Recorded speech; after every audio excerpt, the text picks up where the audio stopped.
Ketika jual beli muamalah merupakan kebutuhan yang harus kita penuhi dan kita tidak bisa lepas darinya, kita harus memahami terlebih dahulu tentang hukum-hukum seputar jual beli. Alhamdulillah, hamdan katsiran thayyiban mubarakan fi kama yuhibbu rabbuna wa yarda. Wa asyhadu an la ilaha illallah wahdahu la syarikalah. Wa asyhadu anna Muhammadan abduhu wa rasuluh, amma ba'd. Para pecinta iman rahimani wa rahimakumullah. Di kesempatan kita kali ini saya ingin menyampaikan atau melanjutkan pembahasan kita dari muqaddimah atau pengantar jual beli, yaitu permasalahan tentang rukun jual beli.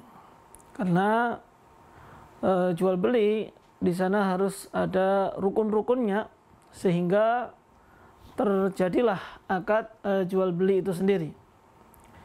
Para ulama menjelaskan bahwasanya rukun jual beli itu ada 3.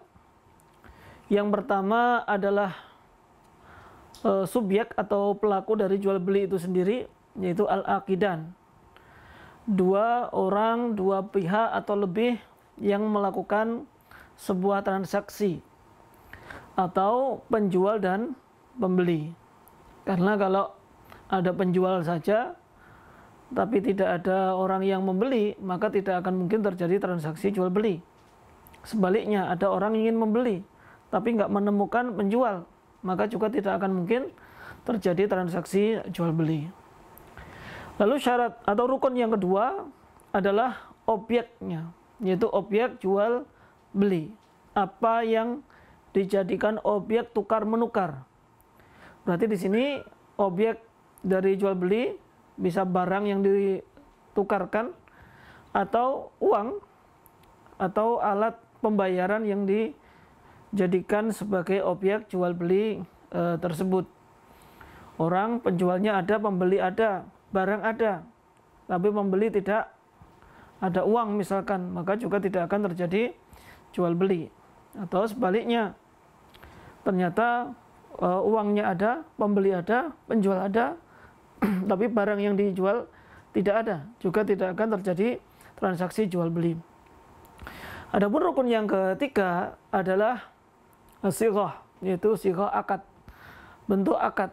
Kapan suatu transaksi jual beli itu bisa dikatakan terjadi, itu harus ada akadnya.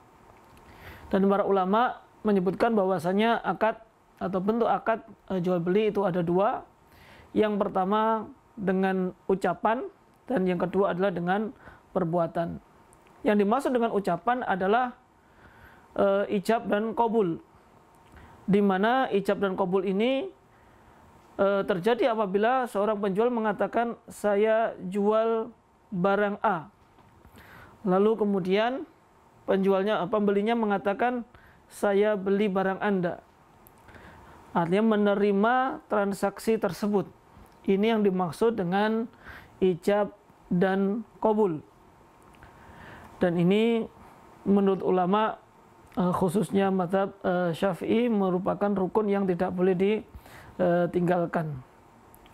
Adapun bentuk akad yang kedua adalah dengan perbuatan atau yang biasa disebut oleh ulama fikih yaitu dengan mu'athah, saling memberi, di mana tidak harus ada ucapan yaitu ijab dan qabul, namun cukup dengan perbuatan yang menunjukkan kerelaan antara kedua belah pihak, baik itu penjual ataupun pembeli, yang mana kedua-duanya sama-sama menunjukkan akan kerelaan dari transaksi jual beli tersebut. Ini sebagaimana yang terjadi pada jual beli kalau kita membeli barang di supermarket misalkan. Kita masuk supermarket, kemudian memilih barang, setelah mengambil barang, kemudian kita antar ke kasir tanpa berkata apa-apa. Lalu kasir pun menghitung dan juga memberikan nominal yang harus kita bayarkan. Kita pun bayar tanpa berbicara satu kata pun kita kepada sang kasir. Namun perbuatan kita sudah menunjukkan bahwasanya kita sedang ingin membeli dan kasir pun juga menerimanya. Maka itu dimaksud dengan al-mu'athah, dan ini diperbolehkan dan menjadikan jual beli tersebut menjadi sah. Kemudian kaum muslimin yang dirahmati oleh Allah Subhanahu wa taala, di sini saya juga ingin menjelaskan secara singkat tentang syarat sah dari jual beli, di mana para ulama menyebutkan syarat sah jual beli itu ada 7, yang mana masing-masing dari ketujuh syarat ini harus dipenuhi oleh pihak-pihak yang melakukan transaksi jual beli. Yang pertama, syaratnya adalah kedua belah pihak harus saling rela atau saling ridho. Tidak boleh ada paksaan di antara keduanya. Kemudian yang kedua, pelaku akad adalah orang yang diperbolehkan untuk melakukan transaksi akad tersebut. Sehingga anak kecil maka belum boleh, atau seorang budak misalkan yang dia melakukan jual beli barang milik tuannya tanpa ada persetujuan, maka itu juga tidak diperbolehkan. Kemudian syarat yang ketiga adalah harta yang menjadi objek transaksi itu sudah dimiliki terlebih dahulu oleh kedua belah pihak. Artinya barangnya sudah dimiliki oleh penjual, sedangkan uangnya pun juga milik dari pembeli. Tidak boleh menjual barang yang bukan menjadi miliknya. Kemudian yang keempat adalah objek transaksi adalah barang yang dibolehkan oleh syariat atau oleh agama.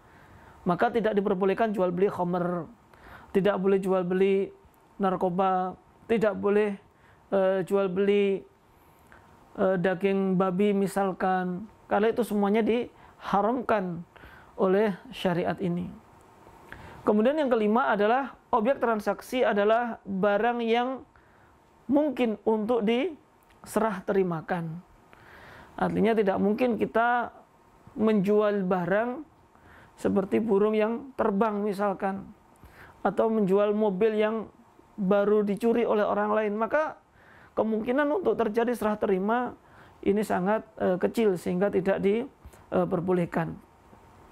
Dan juga yang keenam adalah objek transaksi harus diketahui oleh kedua belah pihak saat terjadinya akad. Artinya spesifikasi dari barang atau objek yang diperjualbelikan itu harus diketahui ketika terjadinya akad.